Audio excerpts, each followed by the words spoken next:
So, welcome back to Rallen's Rant, and today I'm absolutely delighted to be joined by Damian Browne.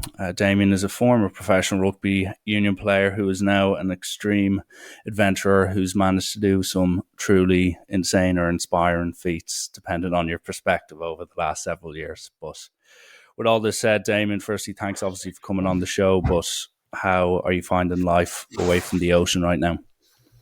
Thanks for having me, Richie. Yeah, good, good. In terms of a transition, it doesn't take half as long to. I don't know if this is a personal thing or this is just the way it is with people, but I find I adapt very, very quickly back into kind of everyday existence. First 2 days were a bit head spinning, just off the boat.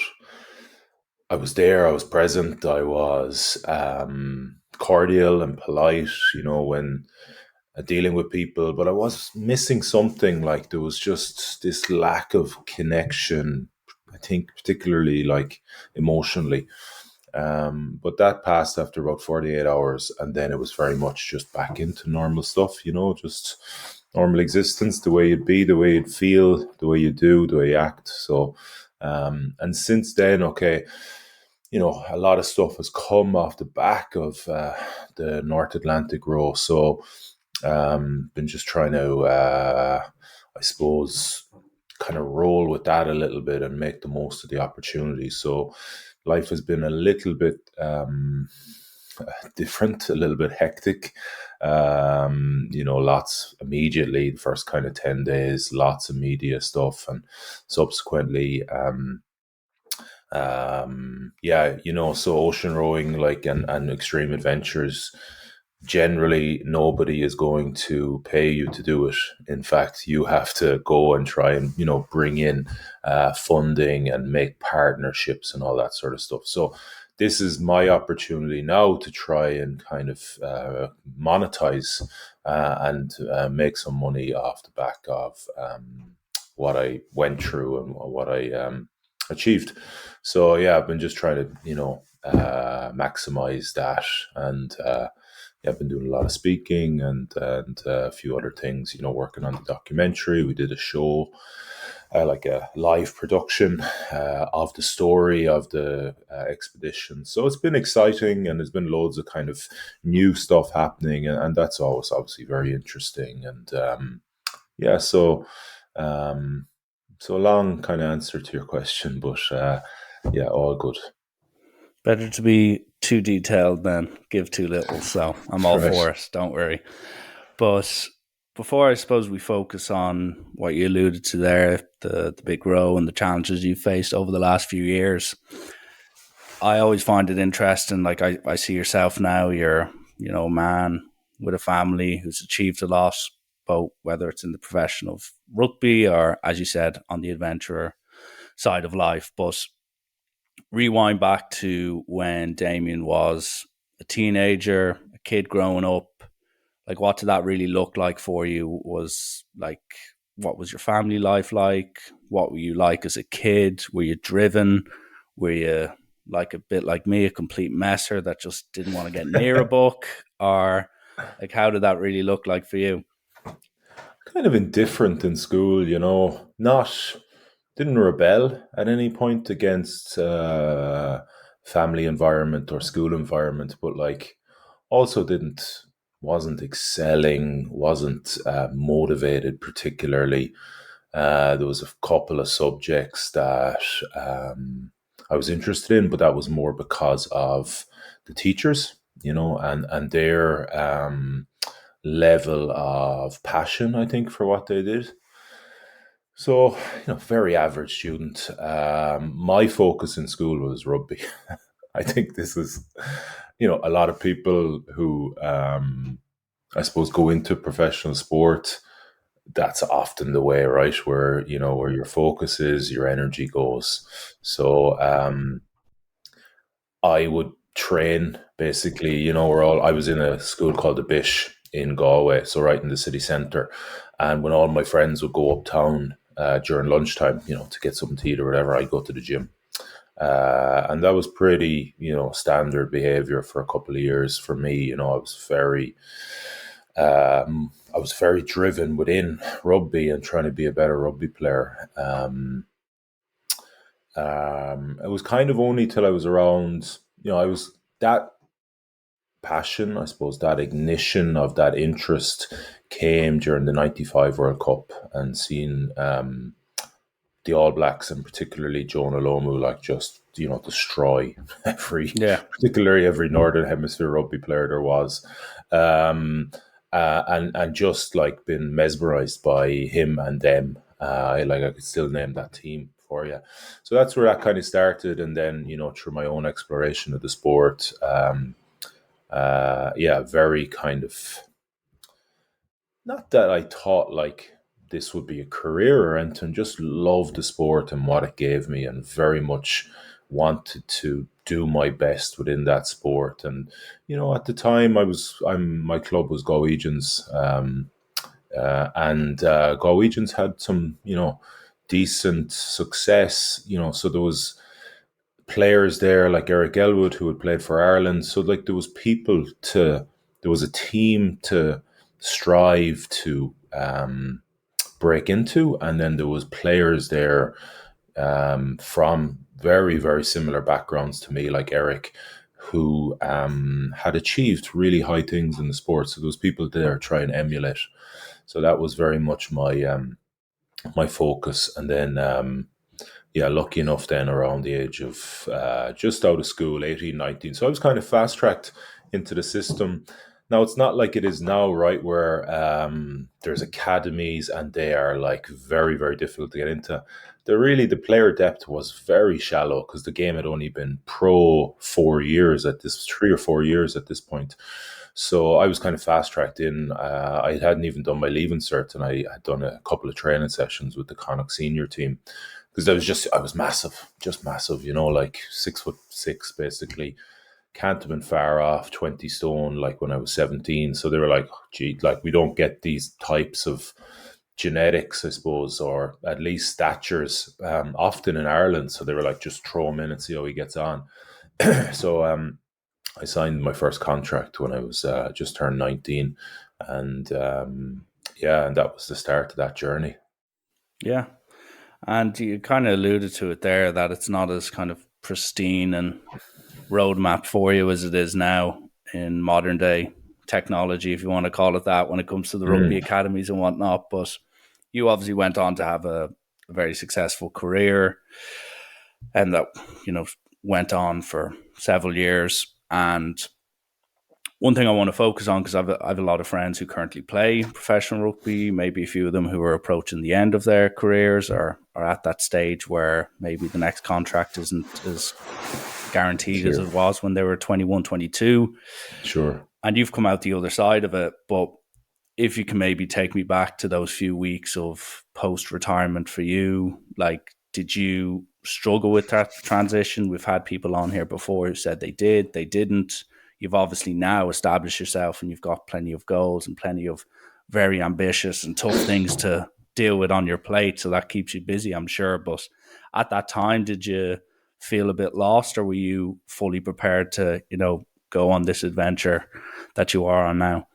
I think it was about 7 years roughly before I retired that I kind of made the conscious decision that what I was going to do was take on some feats, some endeavors that really drew me to them.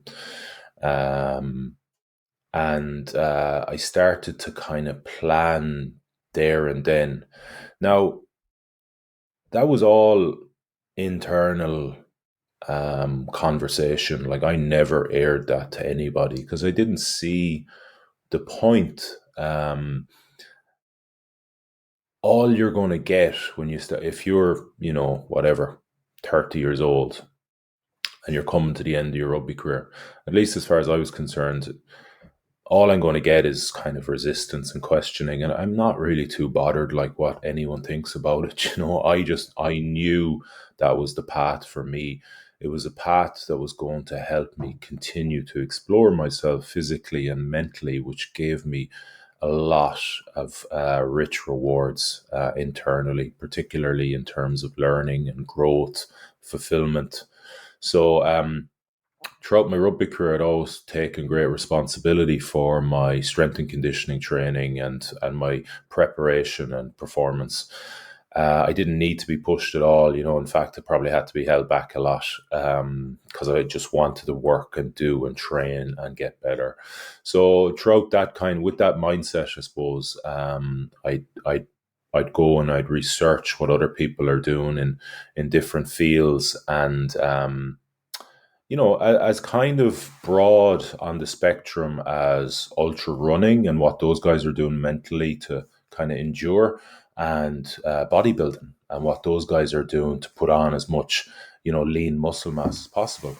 So if I felt I could use it to be a better rugby player, I would. And throughout that research, I just discovered some things like the Mountain des Sables and that people rode across oceans. And I was like, the minute I found out about these things, I was like, I'm going to do that someday. So that was very much the plan, and I knew that there's nobody going to pay you to be an extreme adventurer. You're going to come out of this environment that you're very comfortable in, and you're going to try and do these things. Well, what does that look like? How are you going to do that? You're going to have a little bit of reserves and resources behind you. So I just started saving. That kind of from about 7 years out, just started saving with that kind of, hazy outlook that possibly you're going to have to self-fund a lot of these things. I also realized that, I would try at least to have them to in some way try and fund them, but that would be, tough work as it turns out. So all that meant that I was pretty clear on where I wanted to go to. And there's so much so that not long after the bloody week I retired, or the last season at least of my career, I was playing in Oyonnax in France, which is not far from Chamonix. So I literally drove up to Chamonix to climb Mont Blanc about a week after I retired. I was kind of living in its shadow a little bit, and I spent a bit of time in Chamonix, just days off and that sort of stuff. So it was very much something I wanted to do, and I had plans then subsequently after that. Now, when you come out of a sport like professional rugby, even if you have really purposeful direction like I did, it's a big exposure. You're gone from the safety of this environment that literally wipes your arse for you if you ask them to on your own. Now Everton is your responsibility, or whatever you want to achieve, at least it's up to you. Nobody's doing it for you anymore. Nobody's kind of managing certain parts of that process to kind of give you as much space and time to focus on what makes you really good at rugby, right? That's all gone anymore. So it is, I noticed, despite my kind of clarity and comfort in where I wanted to go, I noticed that there was times I was pulled back. I was kind of pining back for that environment of professional rugby and the kind of the protection of it, The other thing that I think really helped me in the transition out of pro sport was acceptance of the fact I would never fill the hole it gave me. Unless I was going to go into some sort of sport that was similarly primal and confrontational, like MMA or boxing or something like that, that physical kind of outlet that rugby gave, that warrior kind of sport, that was gone. And I had to accept that. I miss that. There's nothing really about the sport that I miss apart from that. The physical confrontation, the simple reality of those moments, who's trained harder here. You know, when you come into contact, when you're carrying a ball or you're tackling a guy, like who's trained harder here, like who's put in more work to win this collision, and that beautiful moment of reality that's inaccessible unless you play a sport like that, or you know, like I said, some other sports. And I had no interest in getting punched in the face for, you know, the next 10, 20 years. So I was like, yeah, that was those other sports were never an option for me. So that acceptance helped a lot as well. I could imagine so, yeah. Not everyone fancies getting punched in the face by 265 pounders on a No, weekly basis, yeah. no. But no, Especially after a life in rugby, right? You're like, yeah, oh, listen, you know, moving on from that. No. exactly, yeah. And you do transition, and I kind of alluded to it there, the transition from rugby to outside of it. And then, as you're saying, like even when you were in school to moving into the rugby side of things. But how did you cope with your body? Because as you said, you've prided yourself on the physical side of it. You were one of those that probably haunted me back in my school days, those huge barbarian types at the age of like 16 that were causing mayhem on pitches. But naturally, you've got a big frame. When you think of, as you alluded to as well, the Sahara Desert ultramarathon you completed, some of the mountains you've climbed, like as you said, even the rows as well. Those are efforts that traditionally, well, maybe not so much the row, but like long endurance type thing is Mm, not really, it's not really compatible with these 120 kilo type people because they tend to mm. break down, or the body would break down, too much muscle mass, etc., etc. But did you have to make any conscious or physical decisions when you left rugby? Were you like, right, I need to lose some weight, or I need to train a different way? Do I need to build up a certain cardio based aspect of my life, or how did that look for you? Yeah. So I was obsessed with training, like, and not just training for the sake of training. I wanted to know why. Why am I doing this? Why am I training that way throughout my rugby career? So, you know, I had pretty strong relationships with a lot of my S&C coaches because of that kind of passion for what I was doing. And I was always kind of, as I mentioned, reading and researching myself to have the information that I could um, direct my training to get more out of my body. So that gave me this like really valuable base of knowledge that when I came out of pro rugby, I was armed with to approach this next step, this extreme adventure. So um, I, I was able to kind of, like I design all my own training programs and all that off the back of, you know, that those years researching and continued research to be better, and that kind of you know, gave me a kind of 360 look at how to program for my best interests. Like, so what I'm trying to say there is that most of the time, um, any, you know, when you're designing programs of people, they basically have them, you know, already set in stone, and they just do a few tweaks here and there. Uh, that is very limiting, you know. So what I was able to do, I had all this knowledge of, you know, how my body works, what it feels like, what it responds best to, what adapts best to, what doesn't work for it, and then the kind of technical, I suppose, at least a good footing in the technical aspect of how you should prepare your body for ultra endurance, or, you know, more kind of power endurance stuff. So having that kind of 360 view, I was really able to direct my programming. And the clearest picture of that I can give you was when I took on the Mountain des Sables, which was the world's toughest. Well, sorry, it's known as the world's toughest foot race. It's not, but that's their kind of. They got in there with a great marketing thing right at the end. But it's, Yeah. you know, that's not to say it's not arduous and difficult and challenging.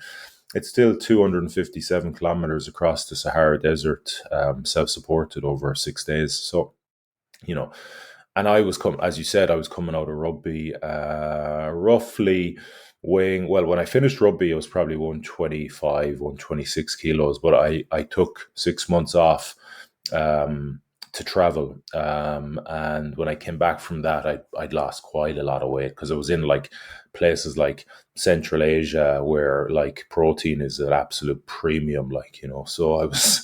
I was fading away basically as I went along, So which was meathead's fine. worst nightmare. What's that? A meathead's worst It's nightmare. a Yeah, meat. for Yeah. sure. Yeah. When you get a little scrap of mutton as your protein source, which is like, hardly a mouthful. Yeah. But that's just the way, yeah, it went. And that was cool because like, I had finished with a knee injury, and the more weight I lost, the more it helped the pain of that, and obviously the fact I wasn't getting the shit kicked out of me every week. Yeah. So yeah, so when I got back I got back to Ireland, and then I was like, right, the Marathon des Sables is 7 months away.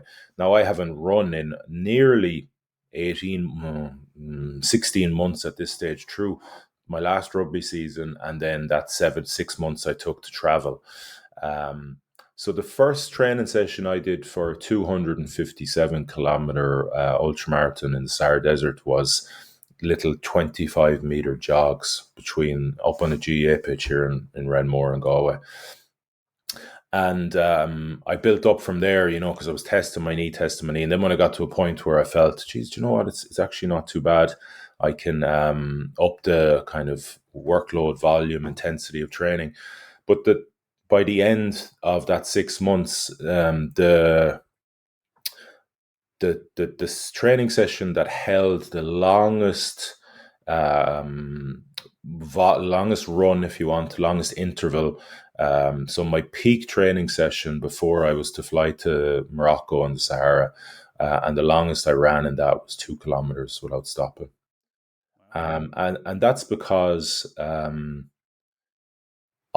the the the question you have to ask yourself is, what physical and mental state do I need to be in when I step onto the start line, when I step onto the dock, when I step off the plane onto a mountain to help me achieve what I want to achieve? Um, if I had gone down the classic kind of marathon, ultra marathon program, the kind of, the copy and paste program that everyone gets, I would have destroyed my body. Like, Yeah. imagine just the plodding and the volume and the kind of arduous nature of that. Like, my joints are already compromised from rugby, so they would have been just torn to shreds, and I probably wouldn't have even got to the start line. And if I got to the start line, I would have got there in a state that would have compromise me achieving what I want to achieve. I probably would have broke down in the middle of the thing, in the middle of the endeavor and the event. So it was clear to me that I run at a much, or the knowledge I had was I run much better at a faster pace. So it's less arduous on my joints because I'm not like plodding along, I'm much smoother. So I just built my volume into my trainings through intervals. And the intervals kind of spanned from that start, from those 25 meters up, and, over time, 200, 400, 600, 800 meter intervals. And I just run intervals at a much faster pace, but do lots of them.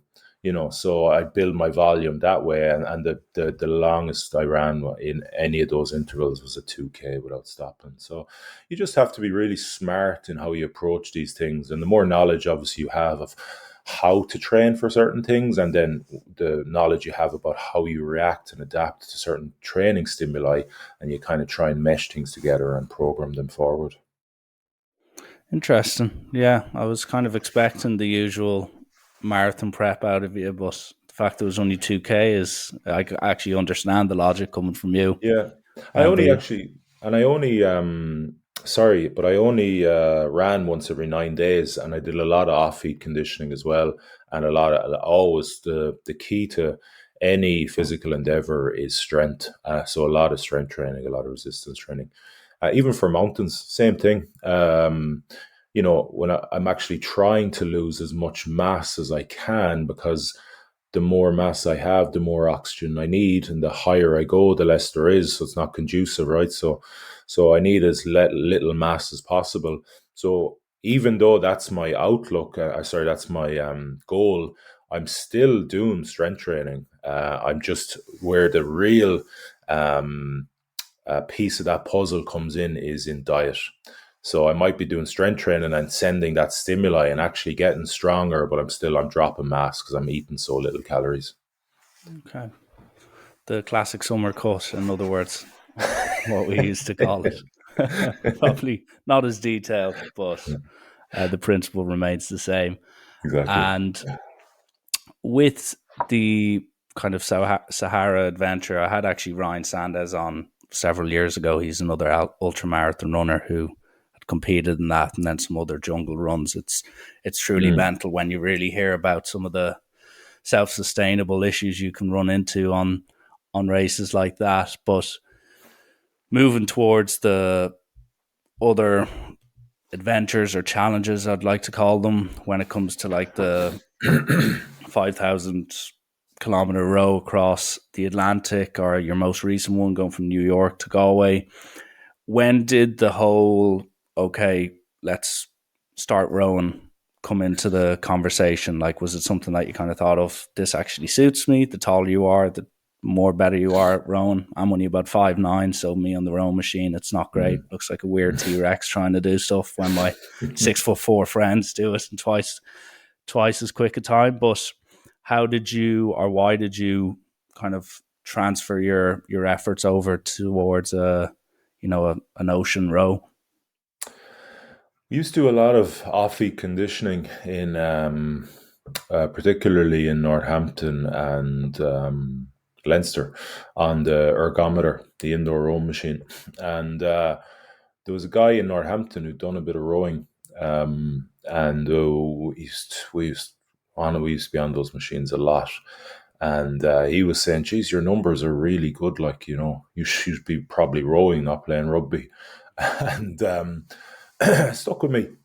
And I also got a lot from it, that machine. I got a lot of crossover into performance.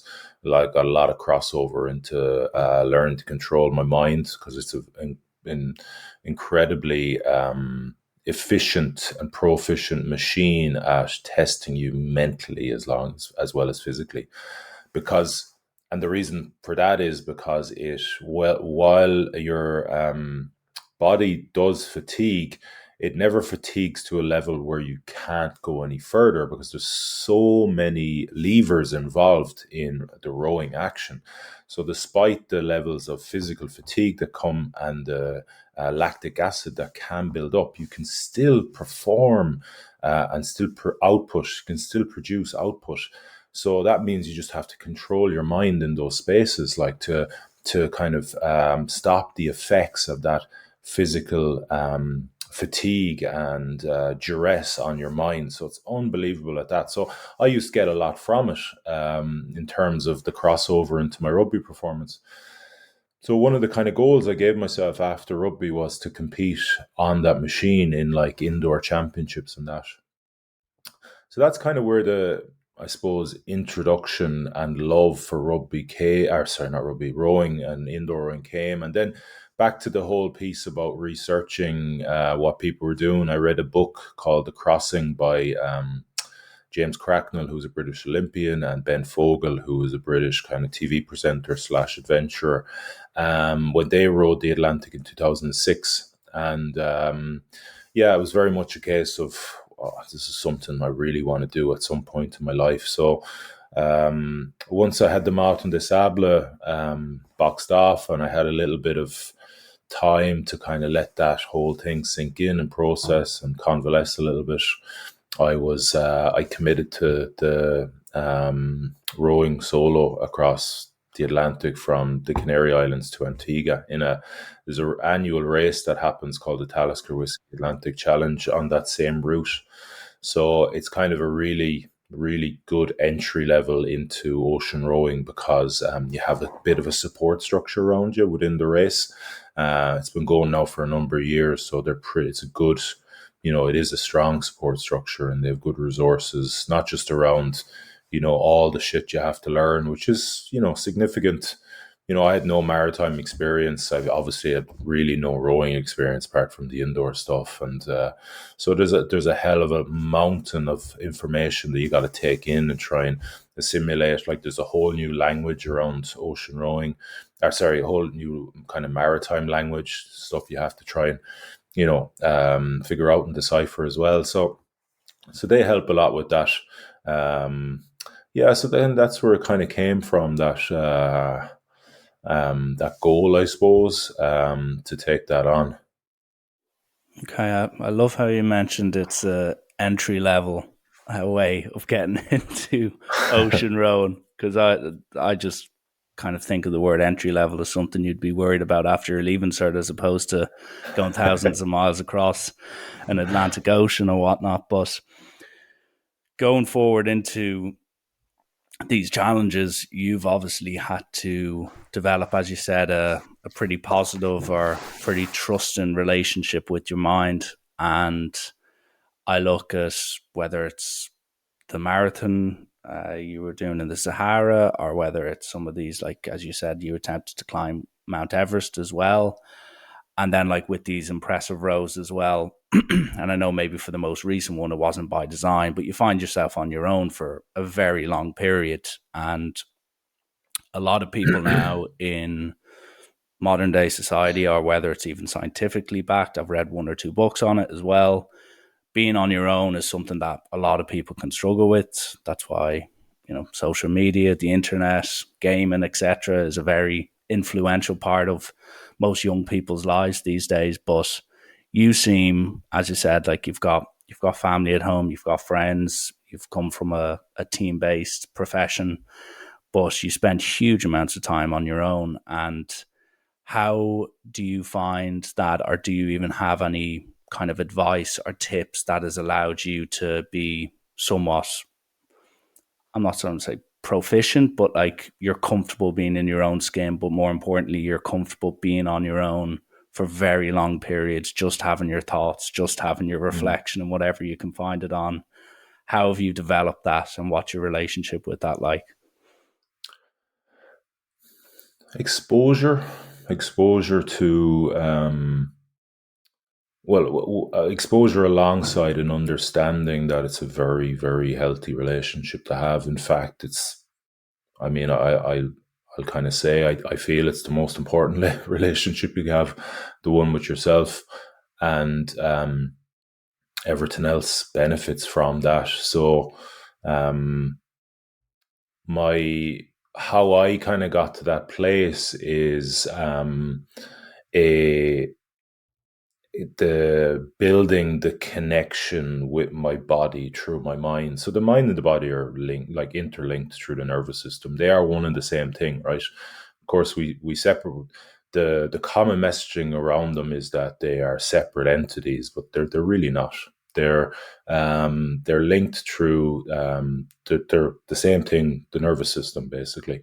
So so my path into building a strong relationship with myself has been connecting my body, connecting with my body, learning to pay attention to what is happening in that internal world.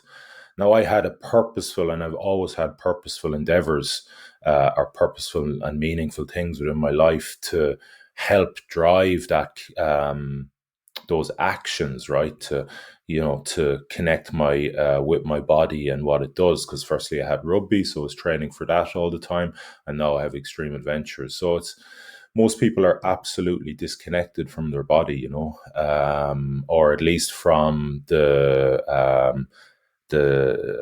being able to pay attention to what is happening through the senses, sensation and perception, particularly, but also feelings and emotions. So that's been my path. It started obviously very kind of simply, and then I made that connection with its importance to me. Jen just simply felt the feedback, the biofeedback from those experiences, and like kind of on some level knew it was really good and rich and healthy and rewarding. So I pushed and I pushed and I pushed further, and it's kind of the essence of why I do what I do, to continually connect and deepen that relationship with myself. And it's never. I've never felt anything but positive associations with it, no matter how kind of hard and extreme, or even time where I've pushed into those things, or even times where I've kind of failed within that path, where I've set myself certain targets in training sessions and I've quit, or I've, broke down, or I've stopped and it's been too hard for me. Even moments like that, they have an opportunity, they hold an opportunity for me to learn and rebound and hold myself accountable, and use that information that I failed with to come back and give it a go again, and dive into my body and push it harder and harder, and stress my mind harder and harder. So that's kind of been the journey for me, just continually pushing into those edges of my capacities physically and therefore mentally, and learning from those experiences, and deepening things like self-belief, self-respect, self-worth, my consciousness, my knowledge, my wisdom, and my awareness, my self-awareness. I think that's probably the key one, because it's kind of, self-awareness is kind of the key to performing in those edges. Because the first thing that will happen when you get into that kind of fragile, the edge of your physical capacity, is that the effects that has on your mind, so be it through pain or through discomfort, is very much a weakening effect, a fragile effect. You want to stop, you want to quit. Now, that's a kind of creates this maelstrom in your mind, of whatever panic or stress or overwhelm or discombobulation or chaos. You can only change that if you become aware of that state that you're experiencing. It's very difficult to become aware of that in the chaos, when your what I call your first level thinking. It's the first voice that will show its face when you come into a state like that of discomfort or pain, and it'll just chatter away, and it's incredibly loud, and it just so it's hard to recognize that state, and it's self-awareness that helps you recognize that state. And once you're aware, you can change it by redirecting your mind or resetting your mind to something within your control. So that's a beautiful kind of process to firstly know that you have that control in those states, and secondly be able to employ, then reap the benefits of it. And the translation into everyday life is vast. So I've all of my kind of, well, as far as I kind of off the top of my head right now, I would say everything I have learned in terms of connecting and improving my relationship with myself has been done through the physical prism, done through my body, by pushing my body to its kind of capacities at the time, and past them, and continually doing that. Yeah, well said, well said. And this kind of tees up the next question or the next topic I wanted to talk about nicely. And you've talked there about how you don't really separate the mind and the body, they're one thing. And up until what you've recently done, which for anyone who doesn't know, Damian's just come back from the small, mean task of rowing from New York City to Galway Bay. I wouldn't necessarily advise it for a summer holiday for anyone, but if you're up for it, give Damian a message, but you came up with this idea, and which was kind of a first for you. You decided to have a partner for this, and his nickname is Gussie. And I just want to kind of ask you, how did it, or why did you feel like, you know what, obviously the rowing aspect helps when you've got someone else and you can sleep and you can rest and both give out the same energy output, so to speak. But why did you feel like it was the time to team up with someone, and rather than, as you said, control the controllables, which is your own mind, etc., bring someone else into this journey and, you know, meet the challenge of rowing from New York to Galway? The first thing with that challenge was that I wanted, so it had to be a step up, you know, it had to challenge me deeper than the last ocean row. So what did that look like? Well, it had to be a different kind of body of water, you know, a different, that would bring its own challenges, deeper challenges, harder challenges, which the North Atlantic west to east was, you know, undoubtedly going to do, because it has basically no trade winds. So it doesn't have this kind of meteorological phenomenon like that, kind of has these winds blowing consistently across that portion of the Atlantic. What it has is all these little microclimates where the wind one day can be kind of with you and the next day can be into your nose, you know. So it's not consistent, and that shows up the challenge, a much deeper challenge.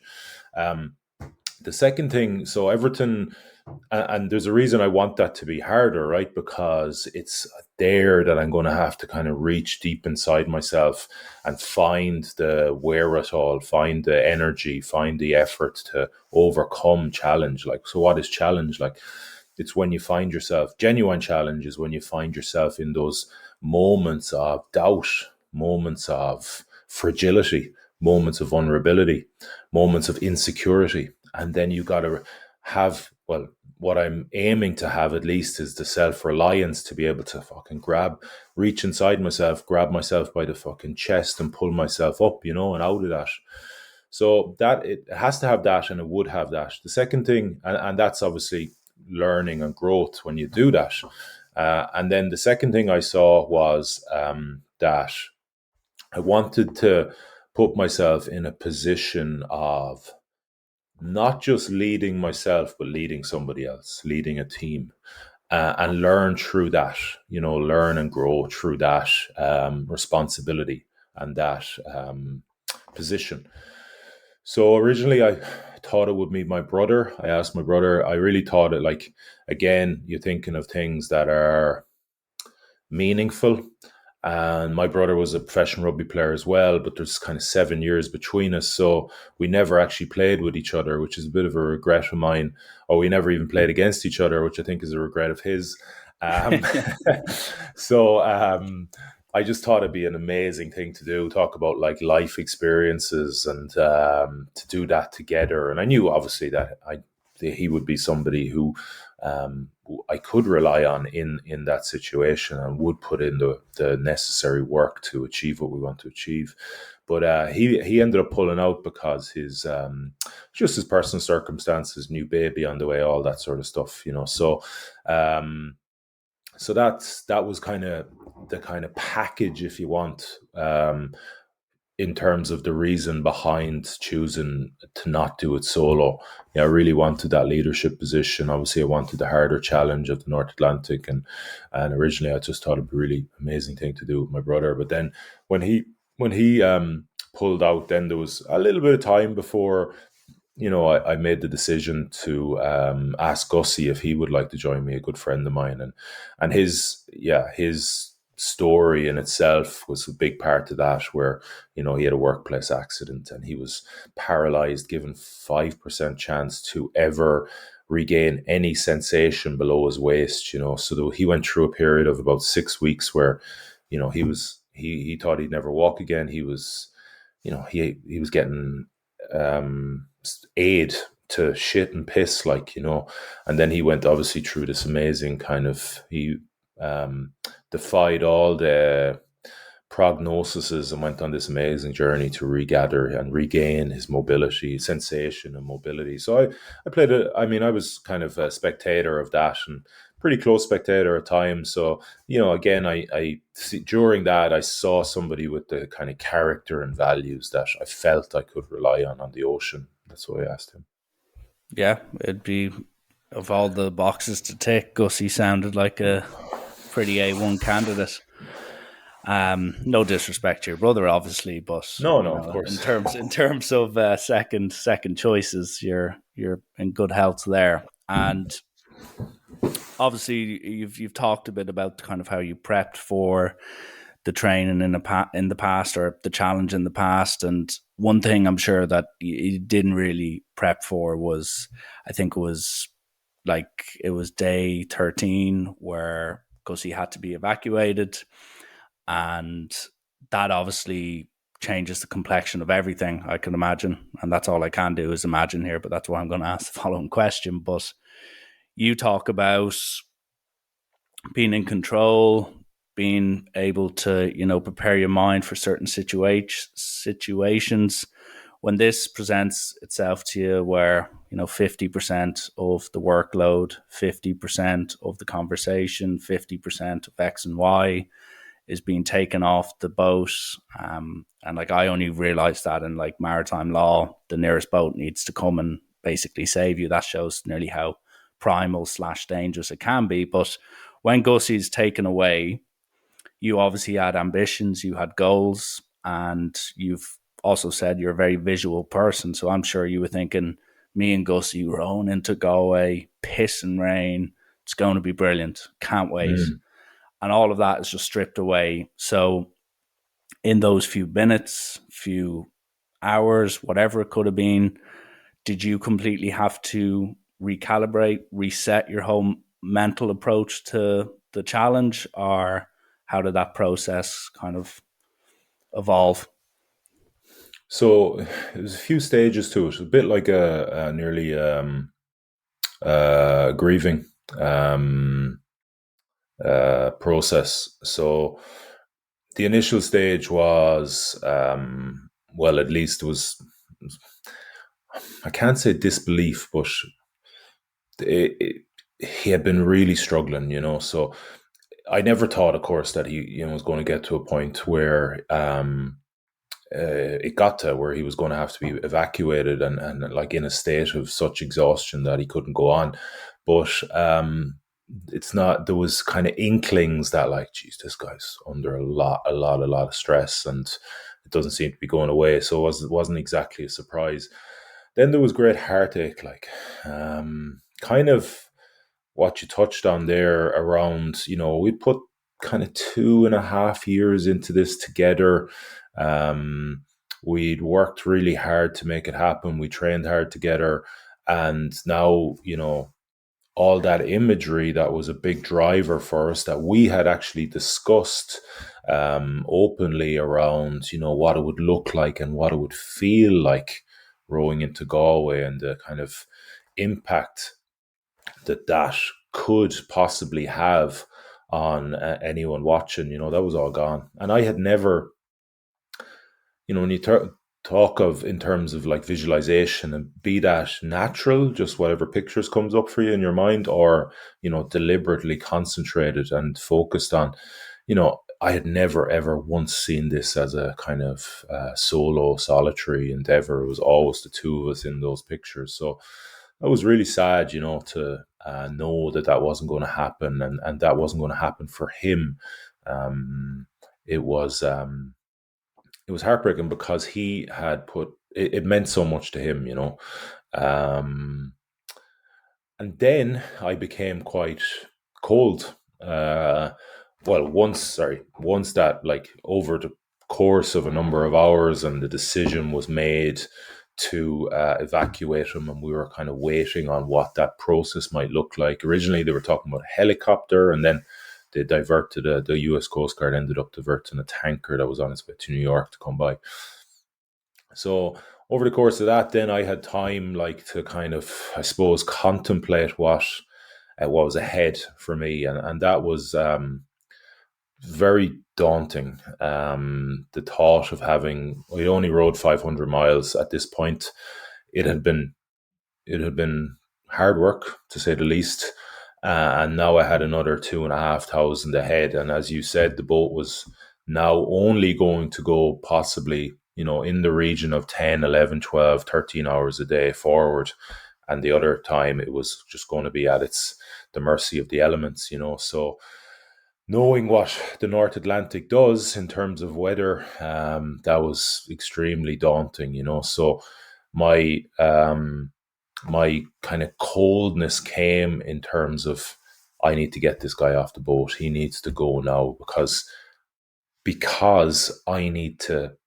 So I'm in a fearful state, and anytime you're in a fearful state, your mind can start making up all these like stories that are absolutely unhelpful and destructive in the grand scheme of what you're trying to do. So I'm aware of that. I've lived in that state many, many times, and my strategy is approach, get rid of the unknown, because it's the unknown that's creating the fear. So to get rid of the unknown, I needed to get into the rowing, and I needed to kind of experience what this was going to be like, in terms of maybe going forward and going backwards, and just get going, right? I've got one thing to do, and it's row the Atlantic. And how do I do that? I have to row. So it became quite cold. And then he got off.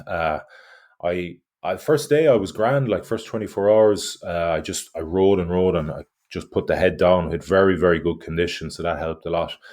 But then I kind of had a kind of hangover, if you want, from the experience kind of come in. And I found the next kind of 4 or 5 days to the end of that third week very challenging emotionally. It was just kind of low, really kind of, just down, kind of processing that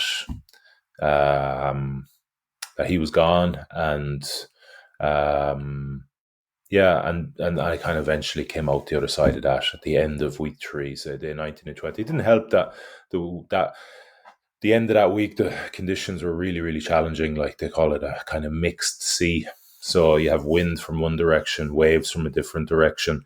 And it's just very hard to row the boat and get any sort of progress. You like never get a smooth stroke. It's always bobbing and weaving on the kind of the different elements. So add that into the emotional hangover from losing Gussie. It was a tough few days, but eventually kind of processed it and rocked on.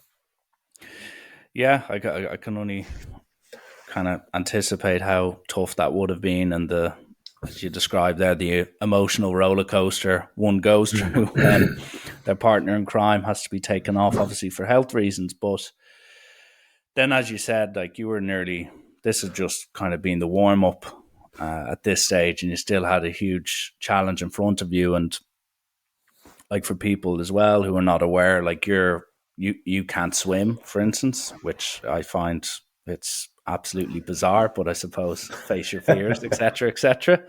But you have the fact that now you're on your own. I know there is support structures in place, but it's not like you're in a 5-star luxury hotel and can click your fingers and you get service given to you straight away. Far from it. As you said, your best friend is nature, which is about as reliable as an Irish weather forecast for the week. But as you go throughout these days and the challenges where maybe you don't even progress closer to Galway, the wind or the weather takes its course, how ranging were your like emotions at times? Because like say 10, 20 days after Gussie has left you, you're firmly yourself, you're firmly kind of accustomed to what challenges ahead of you. Like, was there much fluctuations when there was maybe a terrible day and you made no progress, got blown back, compared to maybe a day where it's completely calm, you're seeing dolphins in the ocean, everything seems glorious? Like, did your mind then fluctuate with those experiences, or was it quite level-headed throughout? Oh, there was lots of downs, like moments of like demoralization, the dispiriting, and it all came from basically getting blown backwards, like going back. Every time I dropped the oars, I'd go backwards. There was one particularly memorable for the wrong reasons day where I rode for 2 hours straight into these winds. Like, no, it was like determined to just fucking be like kind of aggressive and work and control my state. So 2 hours rowing, hard rowing. I made point six of a nautical mile. There's other days where you'd make 8 miles, right? So I made point six of a mile, and then I dropped the oars because there's parts of that 2 hours where all you want to do is drop the oars and rest, and I'd given myself a 2 hour window, so I got it done. Dropped the oars. 15 minutes later, and gone back point three of the point six. And then half an hour later, I'd gone back point eight. So I'd lost everything I made in that 2 hours plus another point two. By the time I got back on the oars after an hour's rest, I'd gone backwards 1.3 miles. And that was not irregular. In fact, that was especially in the second half of the expedition. So the first half took 44 days, the first 1,300 miles, and the next 1,300 miles took 68 days. So that second half was just brutal, emotionally, just absolutely fucking brutal, just where there was moments of despair, absolute despair, where particularly between 500 and 400 nautical miles. So that's 100 nautical miles, right? Clearly, sorry. And that should take about 2.5 days. And an average day on the ocean, not good conditions, not bad conditions, just bang average. You're talking, you roughly row 40 miles in and around. So I'm thinking I get to 500 nautical miles, big milestone. Next one, okay, take a bit of time, enjoy that, celebrate that. Next 400 nautical miles. So I'm thinking 2.5, 3 days. Took me 13 days to row that 100 nautical miles. I'm rowing 11 hours a day at that point, maybe 11 and a half. And there's one day I made 2 miles with 11 and a half hours work. Another day I made 4, another day I made 7, another day I made 8. That stretch particularly was absolutely crushing, soul destroying. I genuinely felt I am forsaken for the rest of my life to just be in this fucking section of the ocean. I just can't. It's like a wall of water, I called it. I just couldn't get any sort of progress. So no matter how many tools you have at your disposal mentally and physically, that's gonna fucking eat you up and spit you out. It's just gonna crush you. So. Yeah, there was definitely. There's one video I made at the time because I was recording for a documentary, and I was also kind of doing bits and pieces for social media. And I say I'm swinging between despair and concentration. So the despair, obviously, I mentioned, and then the kind of foil to that, the tool to work against that, was concentrating on what's within my control and trying to direct all my my mental concentration and physical concentration onto those acts, and what would help me kind of control my mind then, because they would, bring me to the present moment. And when I'm present, I can't be stressed or anxious or in moments of despair. So yeah, it was just this battle internally, kind of just getting knocked down constantly and having to pick yourself up and redirect your mind to something within your control, and try at least to stay in that state of concentrated focus for as long as you can. You're going to come out of it at some point, and then it's just about redirecting and redirecting. So yeah, anyway, clearly I got past that point, but that particularly that section, and that particularly that second half of the expedition, was just off the charts. I got a lot of energy from my behavior out there. So despite these incredible challenges of going backwards time and time again, it was been able to live my values, so to be honest with myself, to be disciplined in those moments. And the days where I was like incredibly disciplined, like where if I have to be up at 3:30 in the morning, just before the dawn breaks to get the most out of the day, and I get up and I'm out on deck at the exact time I want myself, and I work throughout the day to that, you know, 11 and a half hours to the quality I want and to the standards I want. That's where I get energy. Like, that's what feels good. Okay, a pod of dolphins and a really nice sunset, they give you something, right? But like, it's this kind of little peak of positive emotion, but it's gone like quickly. Whereas the other thing, like living your values, embodying your values throughout that stress and those moments of difficulty, emotionally taxing, heavy. That's just this deep kind of fire that kind of, is constantly fueled throughout that. And that's what kept me going. Yeah, like kind of having processes in place that you can hold yourself in a high standard to. And just one of the last things I want to ask you about in relation to the row, and before I let you go, is obviously the moment of visualization where you actually reach Galway. And I know there was maybe a bit of a hiccup because the storm was quite bad. So Yeah. you ended up crashing into the rocks, which is something Yeah. you'd see nearly in a Monty Python or a comedy film. But when you reached the dock, I'm sure you painted a few pictures of what it would look like. But that moment there where all the locals, your family, your friends, complete strangers, they're there to greet you and welcome you back home. Like, how do you describe that? Because as say a former rugby player, you've got plenty of highs and lows. A lot of people always say the lows outweigh the highs of the highs, but in terms of gratification, happiness, all those buzzwords, like what were your emotions at that time? Or could you even go on record and say, bar maybe family related matters, that was like the best experience of your life or best feeling of your life? I wish I could say that. The reality is, it wasn't. I was like the night before, so I landed on the rocks in Furbo, which is about 7 miles from Galway, um, at 1 a.m.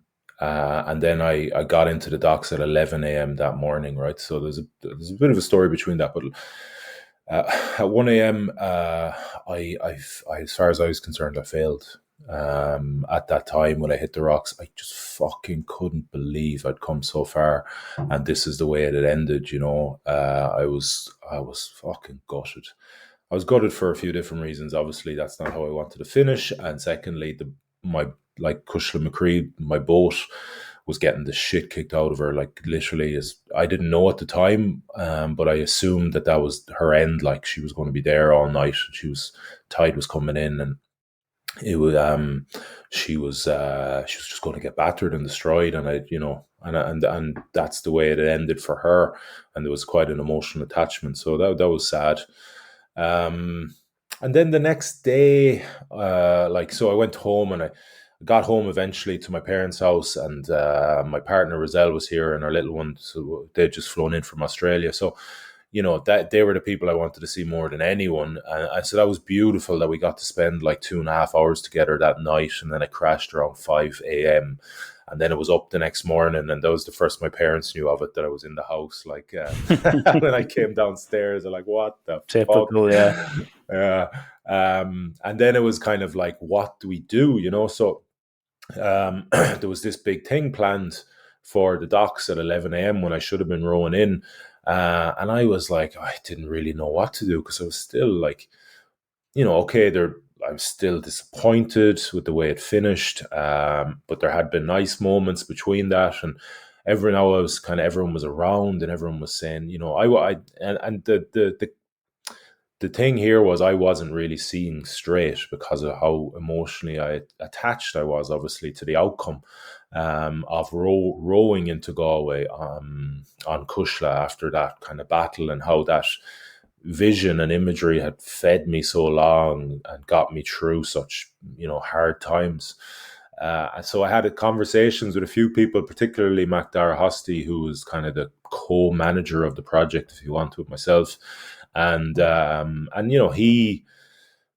he made me see clearly, like, that, the people were coming not to see you rowing in, even though there was a bit of that. They were coming to see you. They had, become attached to the expedition through the social media, through the podcast, through everything I had put out there during it. And they're not going to care if you come in on they prefer, I'm sure, for everyone, maybe myself as well, if I row in, but that's not clearly going to happen. And, there was a press release out there and everyone was aware at that point.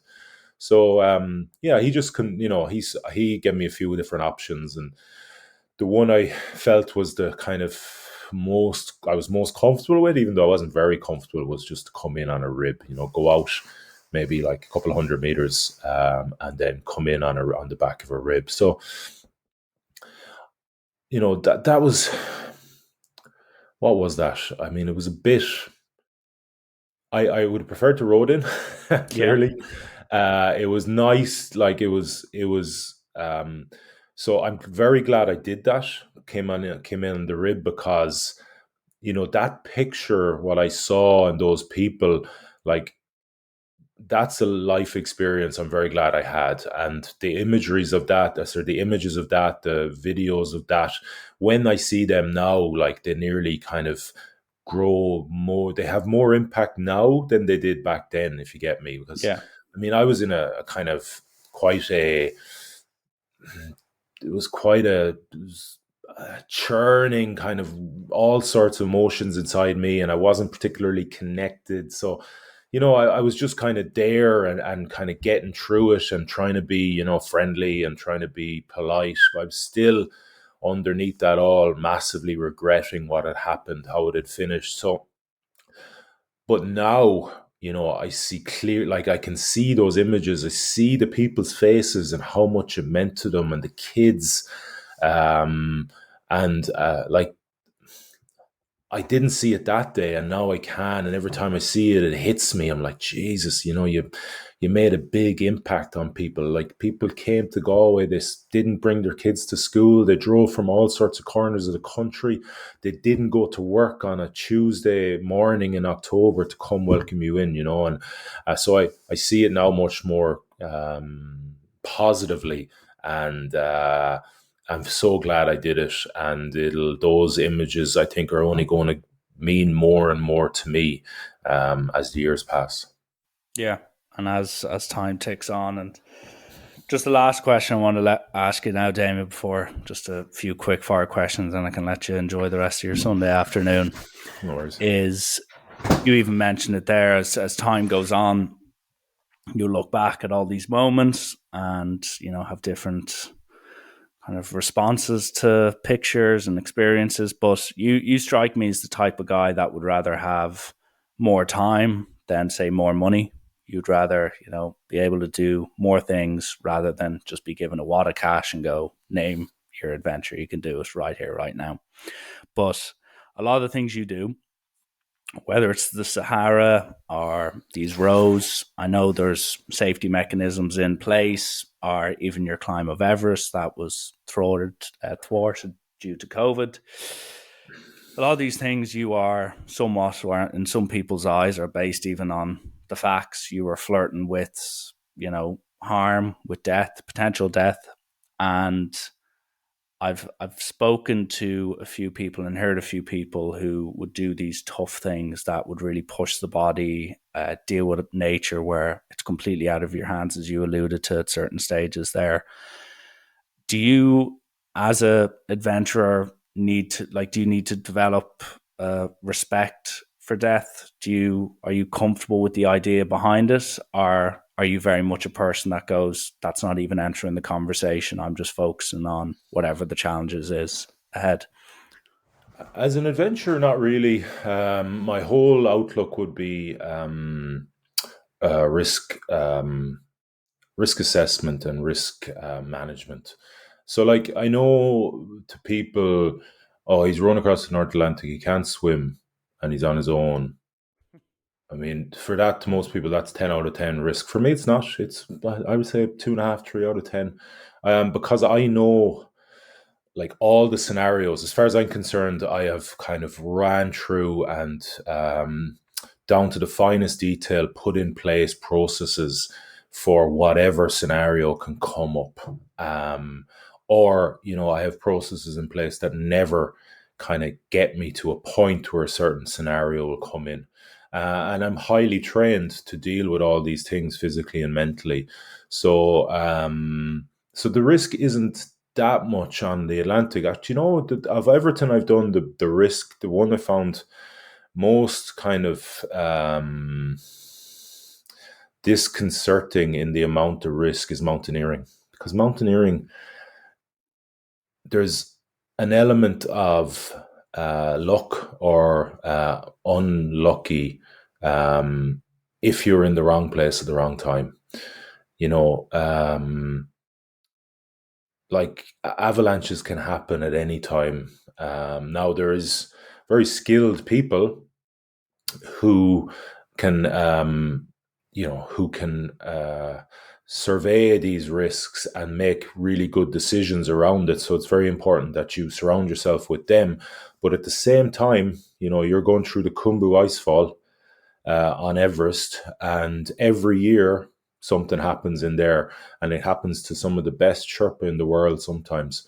So you can just be very unlucky. And I remember lying in my tent at base camp, and I was in an emotionally bad place, like very challenging. I was sick. I had COVID.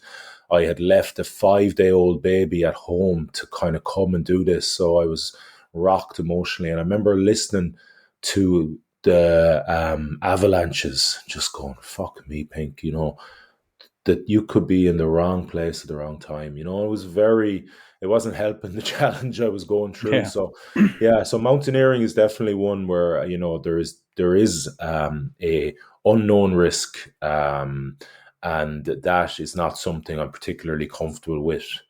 I don't see myself spending a lot of time on mountains throughout my life. I love the challenge of them, but because of that, there's also an awareness around, well, the more time you're there, the more risk, the more time you spend on them, the higher the risk. Like, so I want to try and get, if and when I do, firstly, make all the right decisions, surround myself with the best people who have more knowledge than me, and are, led by the right intentions, and then not fuck around and not be there too long, because just the danger is through the roof.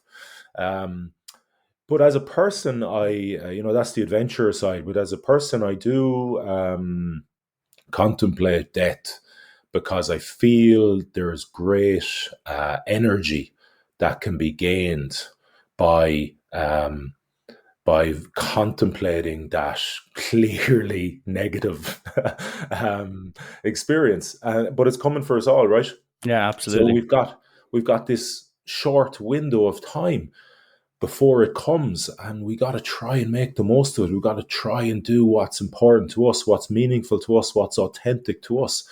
And it's so easy not to do that stuff. It's so easy to be led by, societal kind of norms and conditioning and family perceptions or family outlooks or communities that may well not serve what's, deeply meaningful to you.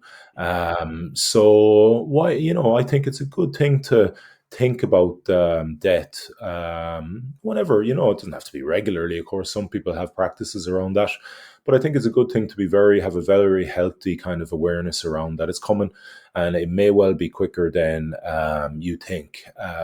We hear these horror stories all the time about, you don't have to look too far from a horror story of people's lives been cut very, very short, and life been very, very cruel.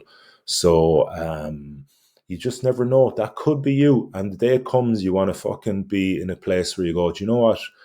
I tried my fucking hardest, and I gave it a go, and I lived life to the best of my ability, and I went after things that are important to me. And if today is my day, well, so be it.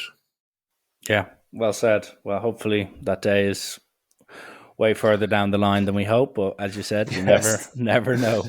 No. But yeah, so Damien, how I finish these podcasts is I just roll off a few quick fire questions, and yeah, whatever pops into your head first and foremost, you can respond.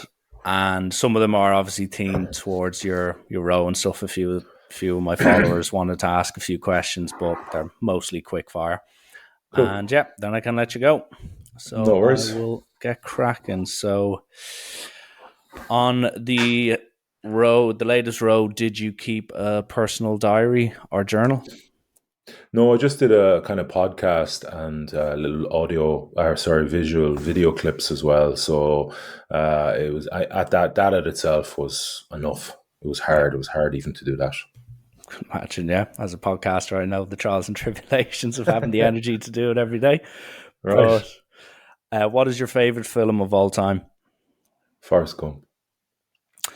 Uh, do you plan on going back to Mount Everest? Yes. Okay.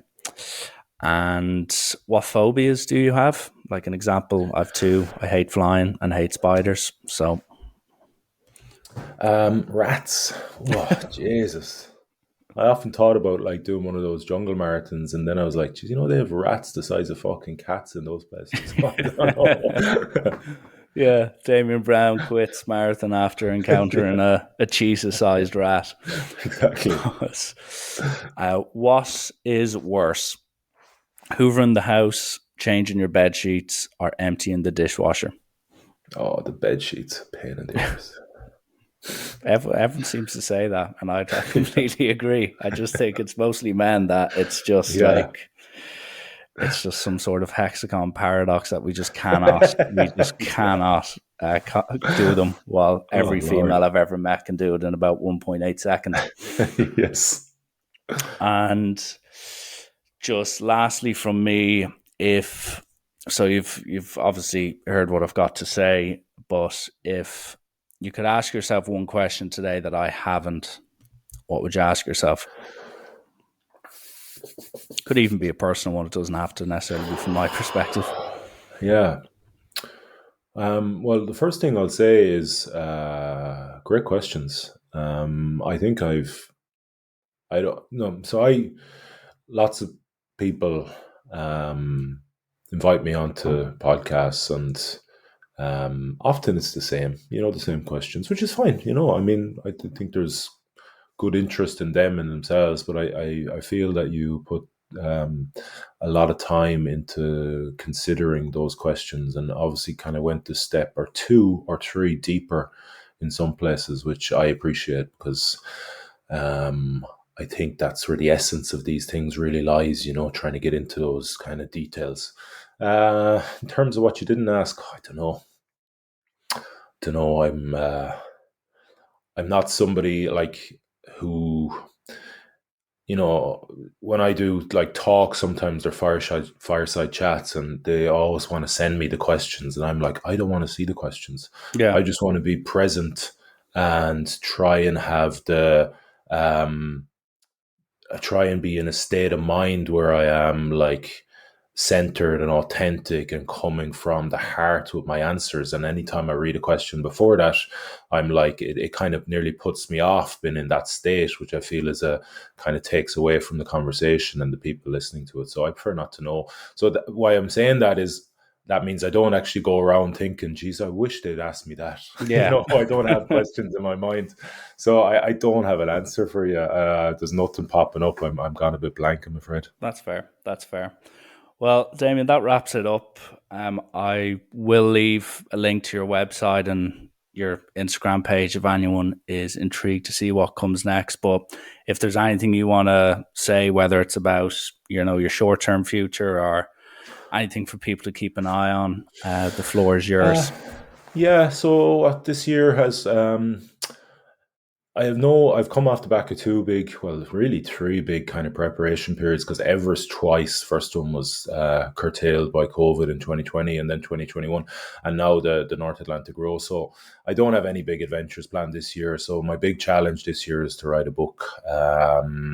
So I'm kind of in the very, very kind of start of that process now, but hopefully I can get something out and done. And yeah, no, and then I'll be kind of there's a few other things happening. Climbing Kilimanjaro, which guiding people up Kilimanjaro. So if anybody wants to join me, there's still a few places left.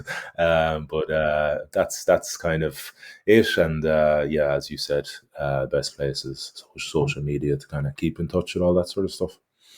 Super. Well, I'll link all that. But listen, I want to thank you for getting this done. I know it's been a few weeks in the making, but looking forward to what comes next. And sure, whatever rest you have over the next few weeks, I'm pretty sure you've earned it.